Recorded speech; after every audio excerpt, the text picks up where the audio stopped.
पुढे जालन्यामधून बातमी परतवाड्याची पुनरावृत्ती झाली आहे जालन्यामध्ये आणि तरुणीचे अश्लील फोटो काढून धर्मांतरासाठी तिच्यावर दबाव टाकल्याचा प्रकार उघडकीला आलाय। जालन्यामधल्या भोकरदन तालुक्यामध्ये वालसावंगी गावामधली ही घटना आहे आणि आरोपी शेख इम्रान शेख हबीब विरुद्ध तरुणीची पोलिसांमध्ये तक्रार दाखल झाल्यानंतर पोलिसांनी 4 जणांविरुद्ध हा गुन्हा दाखल केलाय।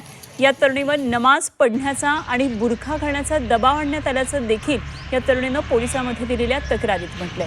वेगवेगळ्या ठिकाणी नेऊन आरोपीनं फोटो व्हायरल करण्याची धमकी देत अत्याचार केल्याचा आरोप या तरुणीनं केलेला आहे। दरम्यान या प्रकरणामध्ये पारध पोलिसांनी शेख इम्रानसह कुटुंबातल्या 4 गुन्हे दाखल केलेले आहेत। आरोपी शेख इम्रान शेख हबीबसह 2 जणांना अटक करण्यात आली आहे। पारध पोलीस या प्रकरणात आता पुढचा तपास करतात।